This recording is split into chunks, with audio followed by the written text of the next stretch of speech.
بسم اللہ الرحمن الرحیم. درود شریف پڑھ لو. اللہم صلی علی سیدنا محمد. نوافل کے مقابلے میں فرائض کی اہمیت. حضرت عبداللہ ابن عباس رضی اللہ تعالیٰ عنہما سے کسی نے پوچھا کہ ایک شخص دن بھر روزہ رکھتا ہے اور رات بھر نفلیں پڑھتا ہے مگر جمعہ اور جماعت میں شریک نہیں ہوتا، اس کے متعلق کیا حکم ہے؟ آپ نے فرمایا کہ یہ شخص جہنمی ہے. فائدہ: وہ ایک خاص زمانے تک سزا بھگتنے کے بعد جہنم سے نکل آئے کہ بہرحال مسلمان ہیں مگر نہ معلوم کتنے عرصے تک پڑا رہنا پڑے گا. جاہل صوفیوں میں وظیفوں کا اور نفلوں کا تو زور ہوتا ہے مگر جماعت کی پرواہ نہیں ہوتی. اس کو وہ بزرگی سمجھتے ہیں، حالانکہ کمال بزرگی اللہ کے محبوب صلی اللہ علیہ وسلم کا اتباع ہے. ایک حدیث میں وارد ہے کہ 3 شخصوں پر حق تعالی شانہ لعنت بھیجتے ہیں. ایک اس شخص پر جس سے نمازی کسی معقول وجہ سے ناراض ہوں اور وہ امامت کرے، دوسرے اس عورت پر جس کا خاوند اس سے ناراض ہوں، تیسرے اس شخص پر جو اذان کی آواز سنے اور جماعت میں شریک نہ ہوں.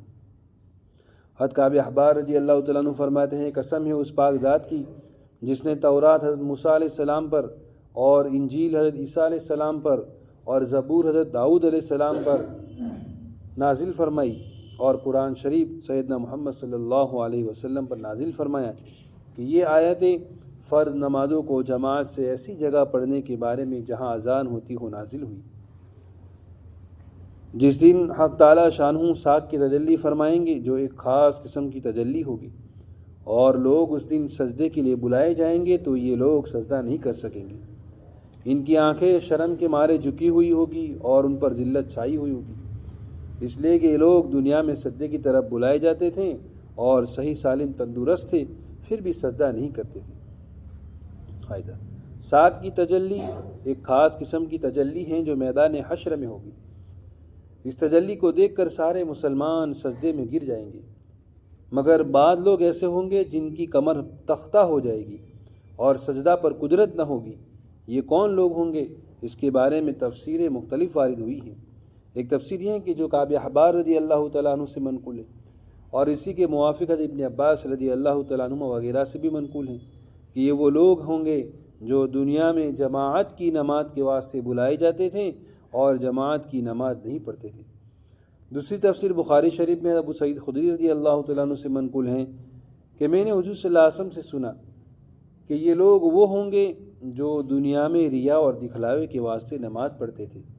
تیسری تفسیر یہ ہے کہ یہ کافر لوگ ہیں جو دنیا میں سرے سے ہی نماز نہیں پڑھتے تھے. چوتھی تفسیر یہ ہے کہ اس سے مراد منافق ہیں، واللہ عالم وعلمہ اتم.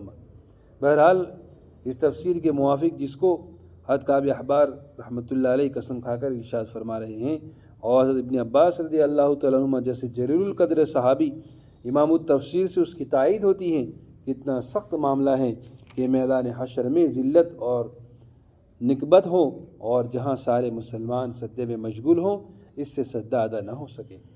ان کے علاوہ اور بھی بہت سی وعیدیں جماعت کے چھوڑنے پر آئی ہیں.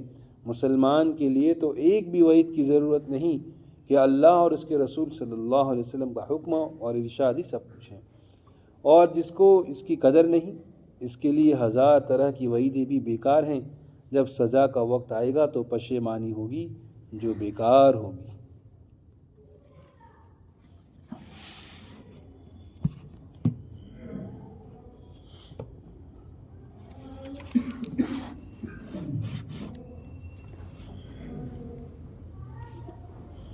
حضرت ابو محمد جریری رحمۃ اللہ علیہ نے مکہ مکرمہ میں 1 سال کا اعتکاف کیا جس میں نہ تو بالکل سوئے نہ بات کی، نہ کسی لکڑی یا دیوار پر سہارا لگایا یا ٹیک لگایا.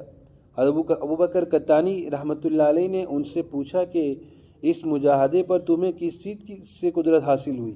وہ فرمانے لگے کہ اللہ تعالی شانہ نے میرے باطن کی پختگی کو دیکھا، اس نے میرے ظاہر کو اس پر قدرت عطا فرمائی.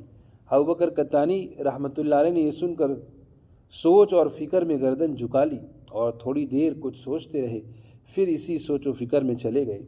ایک شخص کہتے ہیں میں نے حضرت فتح ابن سعید موصلی رحمۃ اللہ علیہ کے پاس سے گزرا اور وہ دونوں ہاتھ پھیلائے رو رہے تھے اور ان کے آنسو انگلیوں کے بیچ میں سے نیچے گر رہے تھے اور وہ زرد تھے، یعنی آنسو میں خون کی آمیزش تھی. میں نے ان سے قسم دے کر پوچھا کہ یہ خون کے آنسو کس صدمے سے گرا رہے ہوں؟ خیر تو ہے کہ آفت آ گئی؟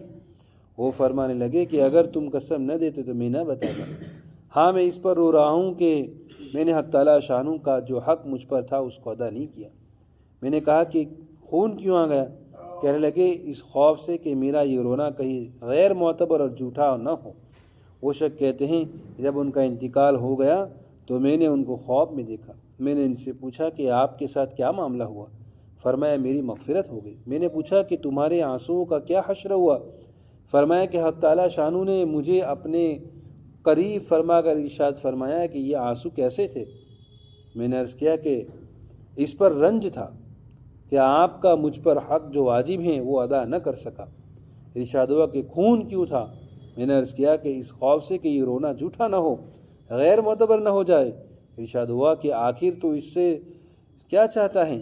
میرے عزت کی قسم تیرے کرامن کاتبین 40 سال سے تیرے اعمال کا صحیفہ ایسا لا رہے ہیں کہ ان میں کوئی خطا لکھی ہوئی نہیں ہوتی۔ 40 سال سے فرشتے نام اعمال لے کر جا رہے، ایک بھی غلطی نہیں، ایک بھی گناہ نہیں۔ اس پر بھی رو رہے ہیں اور خون کے آنسو رو رہے ہیں۔ اور ہماری بہادری دیکھو، کیسی زبردست بہادری ہماری ہے۔ اللہ تعالی ہمیں صحیح سمجھ نصیب فرمائے۔ عبدالواحد بن زید رحمۃ اللہ علیہ کہتے ہیں کہ میرا گزر ایک گرجا پر ہوا۔ وہاں ایک راہب دنیا سے منقطع رہتا تھا۔ میں نے اس کو راہب کہہ کر آواز دی، وہ نہ بولا۔ پھر دوسری دفعہ پکارا، پھر بھی نہ بولا۔ پھر تیسری دفعہ جب میں نے پکارا تو وہ میری طرف متوجہ ہوا اور کہنے لگا کہ میں راہب نہیں ہوں۔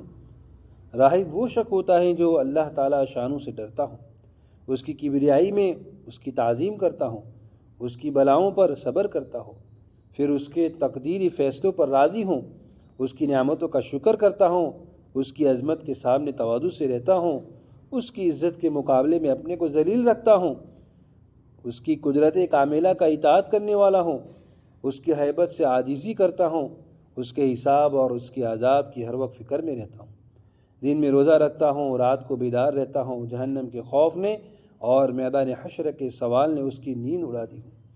جس میں یہ باتیں ہوں وہ راہب ہیں، میں تو ایک ہڑکایا کتا ہوں، اس وجہ سے یہاں بیٹھ گیا ہوں کہ کہیں کسی کو کاٹ نہ کھاؤں۔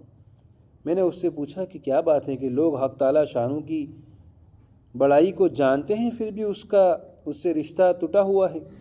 اس نے کہا کہ صرف دنیا کی محبت نے اور اس کی زیب و زینت نے ان کا رشتہ توڑ رکھا ہے۔